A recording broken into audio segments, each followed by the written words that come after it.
कुछ फिलोसोफर और तत्वज्ञ प्रेम के 3 तल हमें बताते हैं।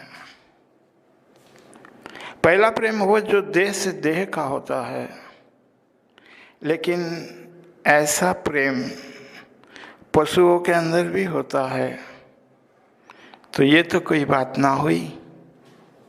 लेकिन इससे ऊंचा एक प्रेम मन से मन का होता है, जहाँ एक आंतरिक खुशबू का हमें अनुभव होता है। अंतर्मन के अंदर बड़े ही फूल खिलने लगते हैं।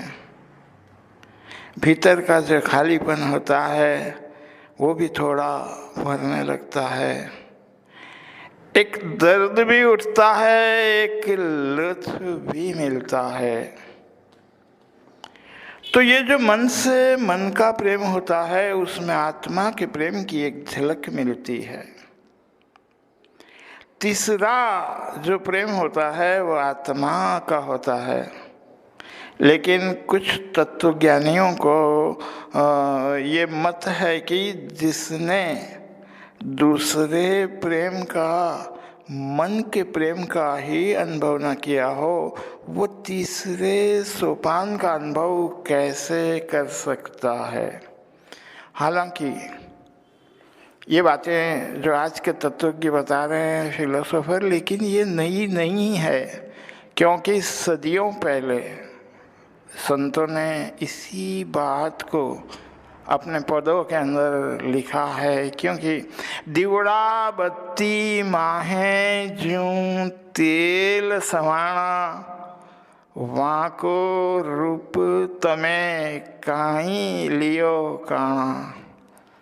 एक दिया है, एक बाती है और एक उसके अंदर का तेल है। तो ये जो 3 तत्व की बात है, ये बताई गई है कई सदियों पहले। लेकिन होता यह है कि हमें उसका अभ्यास नहीं होता। लेकिन जब फिर से नए सिरे से वो बात हमारे सामने आती है, तो हम उसके ऊपर कुछ सोच विचार करने लगते हैं। हजरत शम्स तबरेज ने प्रेम के जो 40 नियम लिखे, आप देखो, उसमें जो 15वां नियम है, तो उसके अंदर वो लिखते हैं कि खुदा से मोहब्बत करना आसान होता है, क्योंकि उसमें ना कोई कमी है ना कोई दाग है, वो अपने आप में बिल्कुल परफेक्ट है। लेकिन एक इंसान से मोहब्बत करना बहुत मुश्किल होता है, क्योंकि उसमें कई तरह की कमियां, कई तरह के दाग होते हैं और वो शख्स कई तरह से अधूरा होता है। तो ये याद रखना चाहिए कि एक शख्स को ही पता होता है कि वो कितनी मोहब्बत कर सकता है। ये शम्स तबरेज लिखते हैं। और आगे उन्होंने कहा कि आध्यात्मिकता जो होती है मोहब्बत के बिना अधूरी है। जब तक हम खुदा की बनाई गई चीज़ों से मोहब्बत नहीं कर सकते, हम खुदा को नहीं जान सकते और ना ही उससे मोहब्बत कर सकते हैं। तो आज मैं आपको एक छोटी सी कहानी इस मन के प्रेम की सुनाऊं, क्योंकि ये मैंने गुजराती राइटर मोहम्मद माकड़ की किताब कैलिडोस्कोप से पढ़ी थी। और आज हम कुछ बातें इसी मन के प्रेम की करने वाले हैं। देह का प्रेम नहीं, उतनी बात कोई आत्मा के प्रेम की भी नहीं करने वाले, लेकिन जो खास मुद्दा है वो इसी मन से मन के प्रेम का है। तो राइटर लिखता है कि बीते विश्व युद्ध में भाग लेने वाले जेम्स मिल्ने नाम के एक सैनिक अफसर ने खुद के जीवन की एक रोमांचकर, दिल को छू लेने वाली जो ऐसा प्रसंग बना उसके जीवन में, उसकी बात लिखी है। और उसी बात को लेकर ये जो राइटर है उन्होंने ये स्टोरी लिखी है। क्योंकि जो बॉम्बार्डिंग लंदन के ऊपर हुई थी उस वक़्त, उसमें घायल होकर अस्पताल में भर्ती होने वाले मिलने ने 1941 के सितंबर महीने में जब अस्पताल को छोड़ा तो वो अब तक शारीरिक और मानसिक रूप से पूरी तरह से स्वस्थ नहीं हुआ था। और उसी वक्त होता यह है कि उसके जीवन में एक अद्भुत घटना घट जाती है। एक रात में मिलने ने अपने मित्र को फोन लगाने की कोशिश कर रहा था। वो देर रात का वक्त था।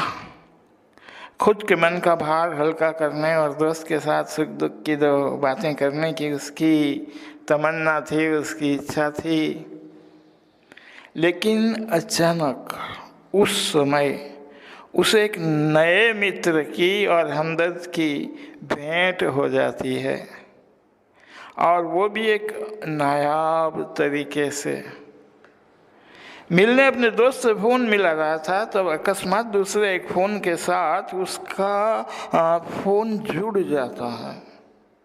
सामने से कोई फ़ोन ऑपरेटर से कह रहा था कि मेरा नंबर ग्रासवेनर 8838 है, मुझे हैमस्टिक का नंबर चाहिए। बजाय उसके मुझे चार्ल्सी का नंबर मिल रहा है। सामने कोई है जिसकी मुझे दया आ रही है। इतनी देर रात मुझ जैसी अनजान व्यक्ति के साथ बात करने के लिए कोई अपना वक्त क्यों बिगाड़ेगा, बर्बाद करेगा? वो महिला कह रही है ऑपरेटर से। तो कोई महिला ये जैसे बोल रही थी, मिलने ने फौरन इस बात को सुनकर रिएक्ट किया, बोला कि मैं बात करने को तैयार हूँ और उससे मेरा वक्त बिल्कुल बिगड़ने वाला नहीं है।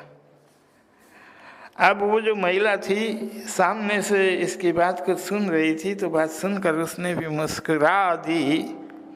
और मिलने ने देखा कि वो फ़ोन की इस गड़बड़ पर बजाय नाराज होने के जो मुस्कुरा रही थी, दो चार और शब्दों की लेन देन करके दोनों ने अपनी बात को पूरी किया। फ़ोन रखने के बाद मिलने को कुछ ऐसी भावना उसके अंदर जगी कि खुद अपने आप को फिर वो रोक न सका। फिर से उसने उस महिला का नंबर लगाया, और वो अब तक फ़ोन के करीब ही थी, कहीं दूर नहीं गई थी। तो उसने भी फ़ोन उठाया और पूरी 20 मिनट तक उन दोनों के बीच में बातचीत होती रही। अब ये मिलने पूछता है उस महिला से, इतनी देर रात तुम किसके साथ फ़ोन पर बात कर रही थी? कहने लगी वो महिला कि मेरी माँ वृद्ध है और उसे उनींदेपन का रोग है। कई बार मैं उसके साथ देर रात फ़ोन पर बातें किया करती हूँ।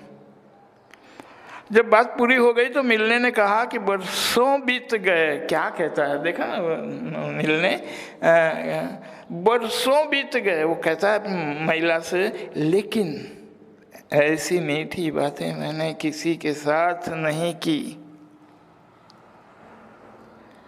और ये सुनकर वो महिला थोड़ी अस्वस्थ हो गई। चलो अच्छा हुआ, वो कहती है बातें करने में जो इतना मज़ा आया, तो चलो अब बंद करेंगे, गुड नाइट बाय कहती है महिला। उसके बाद का जो दिन था मिलने का, बड़े ही आनंद के अंदर बीतता है। पूरा दिन उसके कान में उस महिला के शब्द गूंजते रहते हैं। उसकी जो आवाज़ थी बड़ी ही स्पष्ट और विशिष्ट थी, मधुर थी, संगीतमयी थी। उसमें अलिप्तता और आकर्षण का एक अजीब गरीब समन्वय था। वैसे ये भी कहा जाता है इन शब्दों के बारे में कि दस्तक और आवाज़ तो कानों के लिए होती है, जो रूह तक पहुँचे उसे खामोशी कहते हैं। क्योंकि रूमी भी अपनी मसनवी के अंदर ये बात को लिखते हैं कि शब्द जो होते हैं केवल एक बहाना है, शब्द नहीं, वो तो आंतरिक भाव है जो एक व्यक्ति को दूसरे की तरफ खींचता है। हालांकि ये बात सही है, लेकिन ये तो तब होता है कि जब एक दूसरे ने एक दूसरे की झलक देखी हो। लेकिन यहाँ तो बात ऐसी थी कि किसी ने किसी को देखा ही नहीं था, और तब ऐसे में जो शब्द है वही तो बात का आधार थे। शाम हुई, रात धीरे धीरे पसार होने लगी। मिलने का मन आधी रात का इंतजार करने लगा फिर से बात करने के लिए। बार बार उसे ग्रासवेनर 88-29 नंबर याद आने लगा। आखिर बार हुआ ये कि उसकी धैर्य खत्म हो गई। फ़ोन को करीब खींचकर उसने नंबर लगाया। थोड़ी देर बाद उसे सामने से एक मधुर आवाज़ सुनाई दी। हेलो, मैं हूँ, मिलने ने कहा। तुम्हें इस प्रकार बोर करके परेशान करने के लिए दिलगिर हूँ, लेकिन अगर तुम्हें कोई ख़ास तकरार ना हो तो बीती रात की जो बात है उसे हम आगे बढ़ाएं। अब वो महिला ने हाँ भी नहीं कही और ना भी नहीं कही, लेकिन बीती रात जो बात बाकी रह गई थी, बाल्ज़ाक की नोवेल कज़िन बेटी वाली बात, वो तो आगे चली। कुछ मिनट में तो हुआ ये कि दोनों ही बरसों के जैसे कि परिचित हो। अब ये बात पौन घंटे तक चली। फिर एक बार मिलने ने उस महिला से कहा कि हम तो एक दूसरे के नाम भी नहीं जानते, थोड़ा जान ले एक दूसरे के नाम ही, तो बोलो ना कैसा रहेगा। लेकिन उस युवती ने बिल्कुल ना कह दी। उसने सिर्फ अपना फ़ोन नंबर जो था वो बोल कर मिलने को फिर से बता दिया कि देखो ये नंबर है मेरा तुम्हारे पास, और तुम्हारा नंबर है मेरे पास, और फिर हम दोनों के बीच जो बातें होती थी और होती रहेगी वही है तुम्हारे और मेरे दरमियान। फिर हुआ ये कि दिन महीने यूं ही बातों में बीतते चले और दोनों के बीच की जो मैत्री थी वो प्रगाढ़ होते चली। मोहब्बत, प्यार इन्हीं बातों के माध्यम से परवान चढ़ते रहा। जो बातें फ़ोन पर हो रही थी उससे मिलने को इतनी जानकारी उसने पा ली थी कि वो युवती सिर्फ 17 साल की उम्र में एक झगड़ेलू आदमी के साथ में शादी के बंधन में बंधी थी और फिर बाद में उससे जुदा होकर रहती थी। उसका एक बेटा था जो 18 साल की उम्र में युद्ध में जुड़ा था और विमान एक्सीडेंट के अंदर मारा गया था। अब वो 36-37 साल की उम्र की थी और जब वो अपने बेटे के बारे में कोई बात करती थी तो इमोशनल हो जाती थी। इतनी कम नसीबी के बीच भी इतनी स्वस्थता से जीने वाली उस नारी के आंतरिक सौंदर्य की कभी ना मिट सके ऐसी एक छवि आप देखो वो मिलने के मन पर अंकित हो चुकी थी। एक बार मिलने ने उससे कहा कि दिन भर मैं तुम्हारी सुंदर छवि अपनी नज़रों के सामने निहारे रहता हूँ।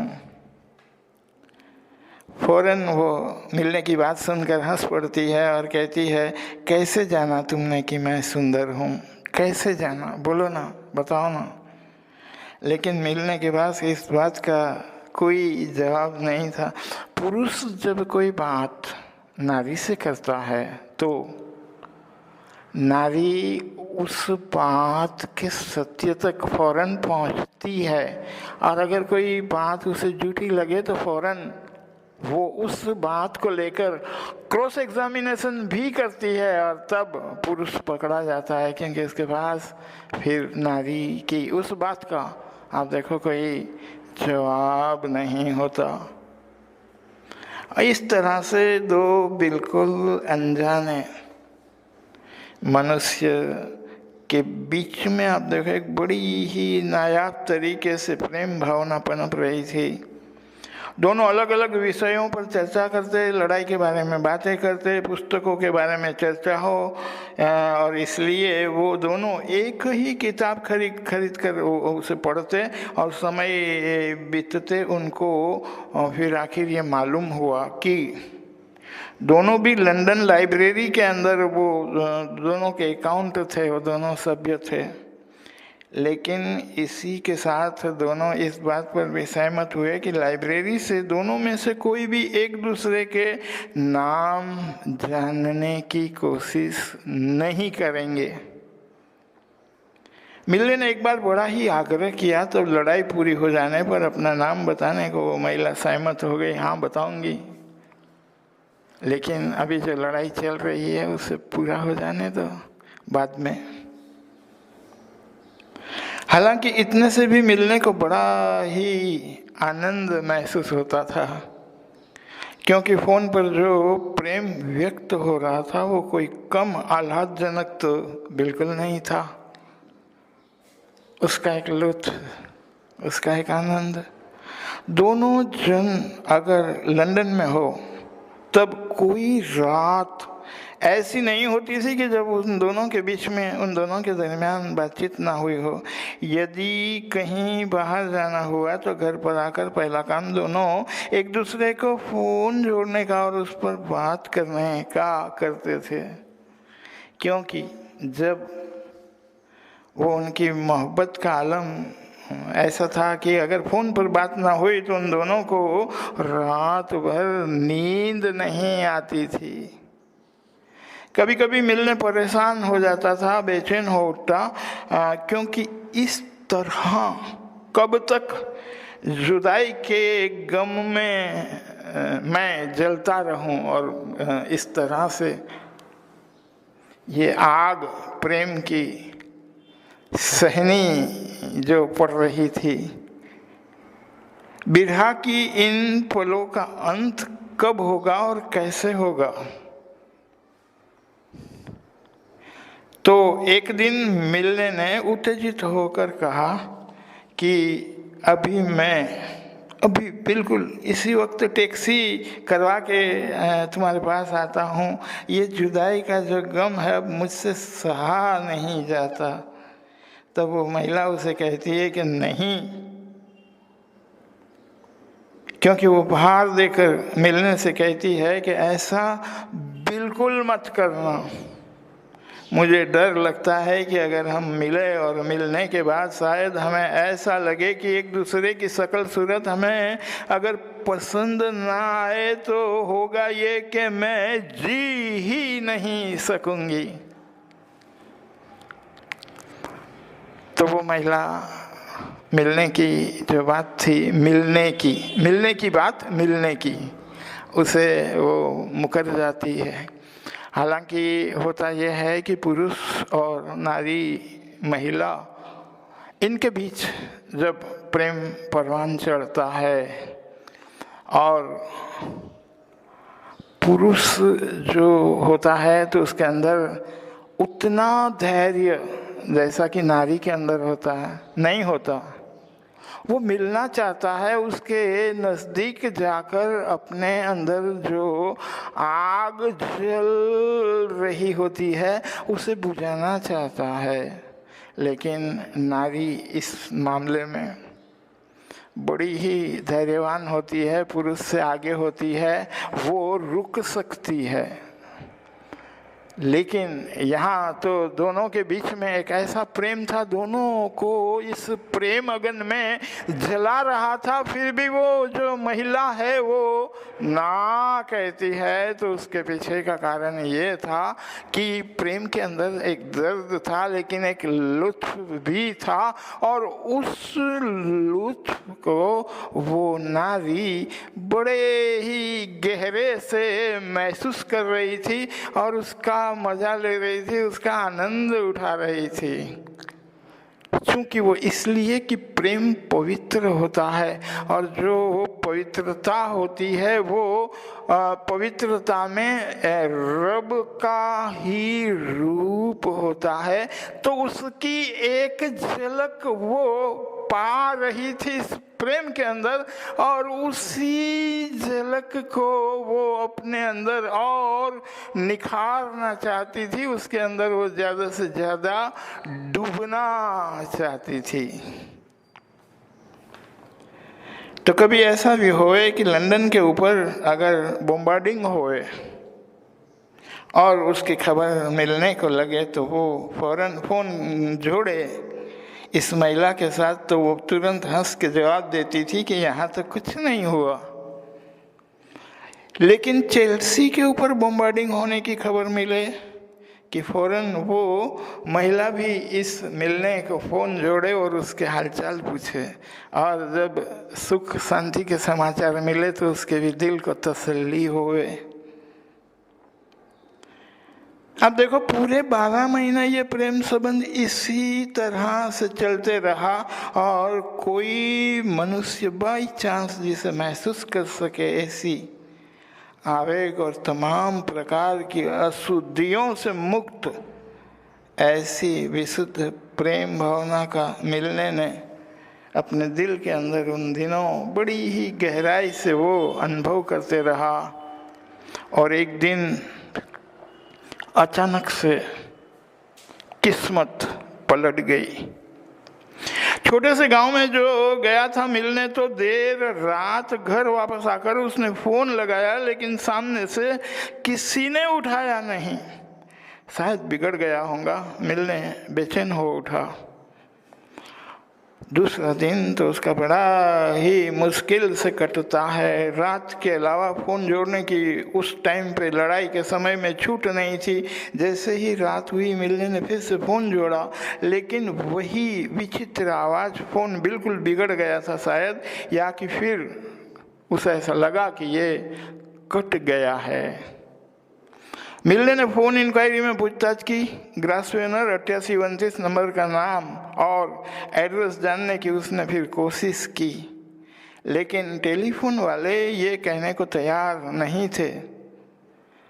खुद के झगड़ालू पति से छिपे रहने के लिए किसी को नहीं बताना, ऐसी कड़ी कड़क सूचना टेलीफोन वालों को उसने ग्राहक ने उसके जो दे रखी थी उस महिला ने।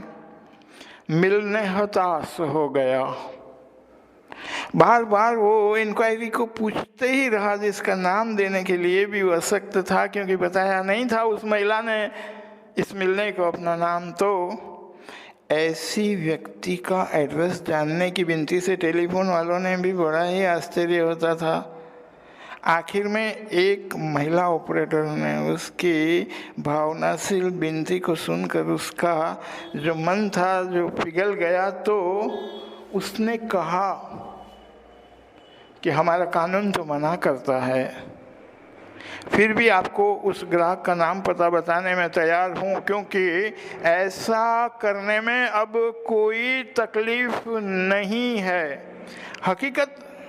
हकीकत जो बात है वो ऐसी है कि तुम जिसका नाम पता जानना चाहते हो, उस मकान के ऊपर 3 दिन पहले ही भारी बॉम्बार्डिंग हुई थी, जिसमें उस मकान का संपूर्ण नाश हो चुका है।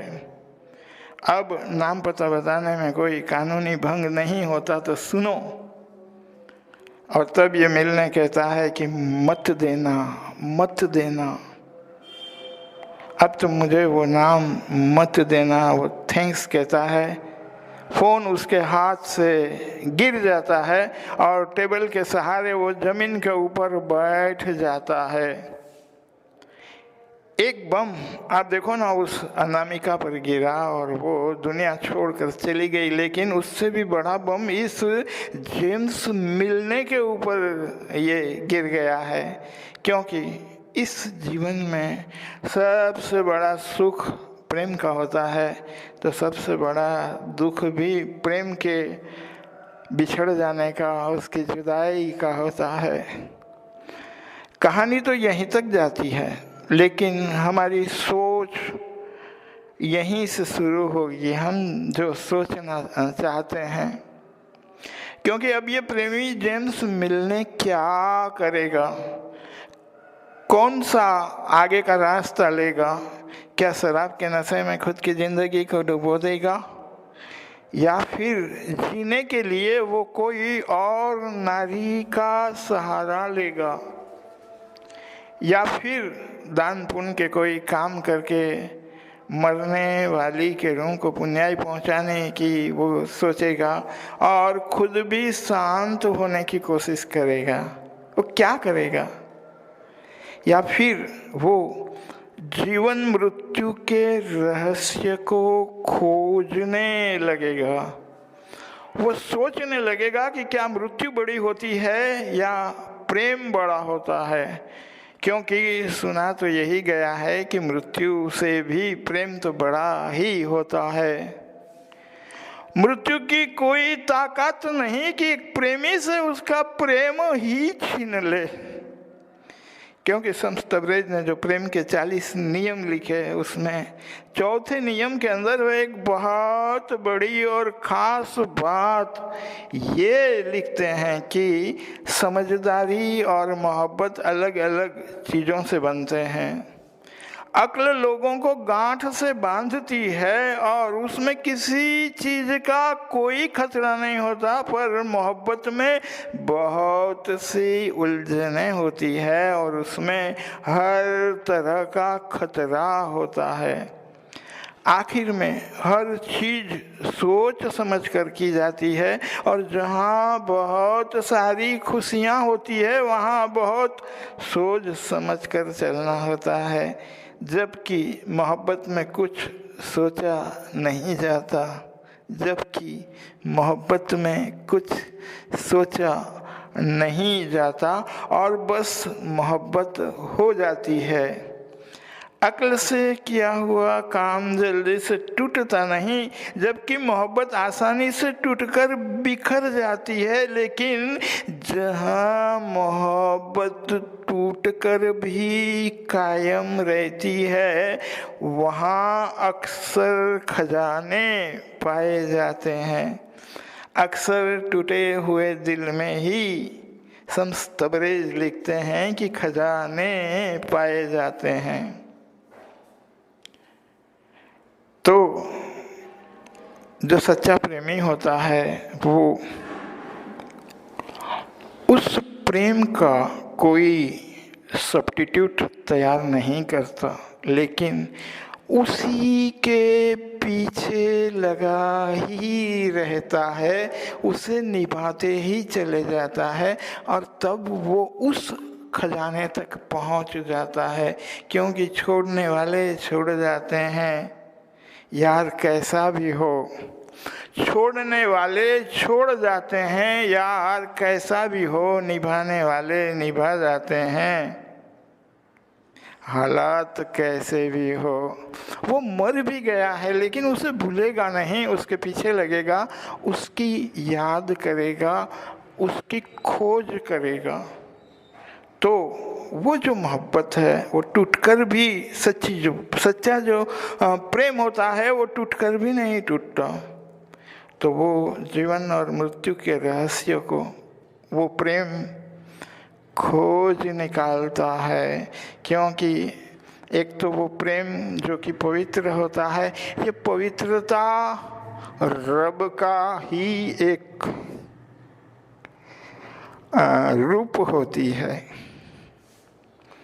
और एक दिन वो उस जगह पर, उस मकान के ऊपर पहुंच जाती है जो मृत्यु के भी ऊपर होता है।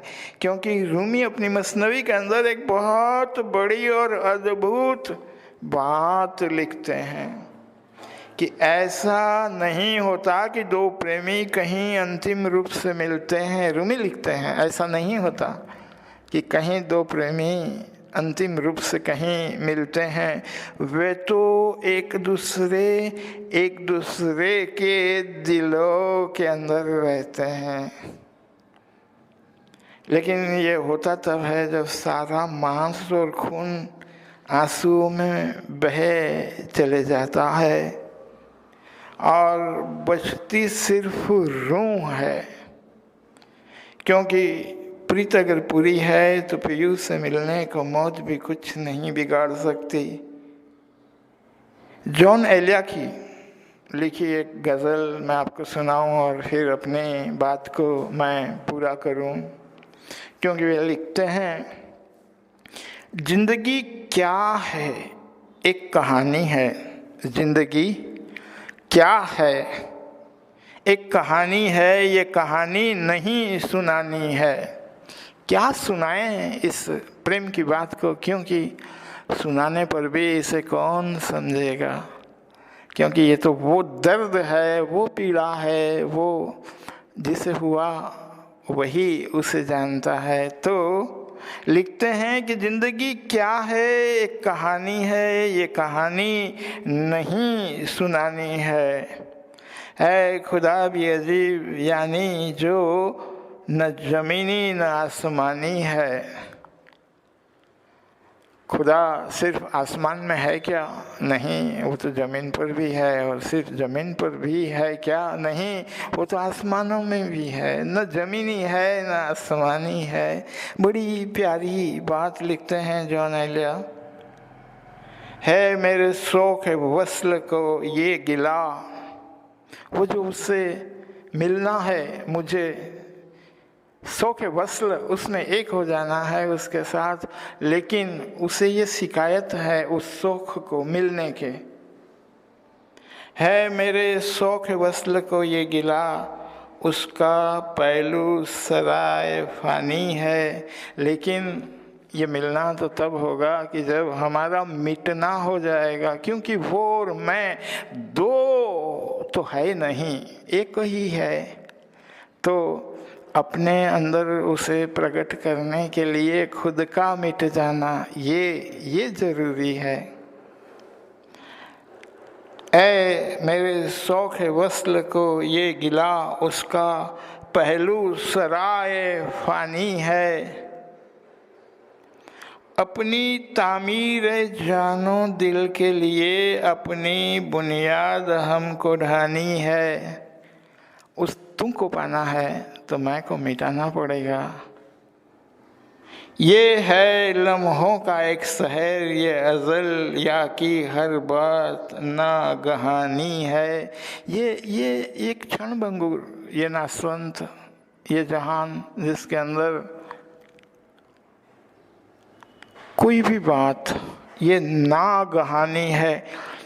पल में प्रलय हो जाता है, जो कभी सोचा ना हो, जिसके बारे में कोई कल्पना ना की हो, वो घटना एक पल में घट जाती है और बात कहाँ से कहाँ चली जाती है। ये है लम्हों का एक शहर, ये अज़ल यहाँ की हर बात नागहानी है। ऐसा कुछ स्थिर नहीं है, सब कुछ स्थिर है। चलिए ए जाने शाम, चलिए ए जाने शाम, आज तुम्हें सम्म एक कब्र पर जलानी है। अपने आप को मिटाओ और भीतर एक दिया जलेगा। तो उसी को कहा जाता है कि कब्र पर दिया जलाना, अपने मैं को मिटाना और उस तू को पा लेना।